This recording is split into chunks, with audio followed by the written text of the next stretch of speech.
হাইকোর্টের ক্লিয়ারলি যে অর্ডার দেওয়া আছে যে ট্রাম লাইনের ওপর পিচ দিতে পারবে না, কারণ আজকে এই ট্রান্সপোর্ট ডিপার্টমেন্ট বলছে আমরা ট্রাম চালাবো না, কিন্তু এখানে ট্রামের সব ইনফ্রাস্ট্রাকচার রয়েছে।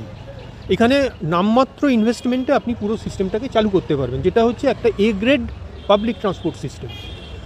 এটা এই যে রক্ষা কবচটা আমাদের রয়েছে, এটাকে অগ্রাহ্য করে কালীঘাটে মমতা ব্যানার্জির বাড়ির সামনে থেকে হাজরা মোড় পর্যন্ত 2-3 দিন ধরে কর্পোরেশন এটাকে পিচ দিয়েছে।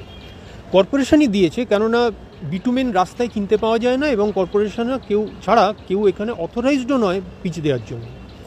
এবার পরে যখন কমপ্লেন করা হয় বা কন্টেম্পট অফ কোর্ট করা হয়, তখন পুলিশ জানায় যে তাদের কাছে কোনো এভিডেন্স নেই, কোনো সরকারি সংস্থা এটা করেনি।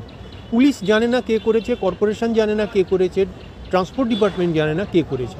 অথচ রাত্রিবেলাতে 2 দিন ধরে সমস্ত ইকুইপমেন্ট মেটেরিয়াল নিয়ে এসে এই কাজটা হলো এবং সিকিউরিটি রিজনের জন্য সিএমের বাড়ির পাশে অসংখ্য পুলিশ এবং পুরো জায়গাটা সিসি ক্যামেরাতে ঢাকা, কিন্তু আজ অবধি পুলিশ সেটা ধরতে পারেনি।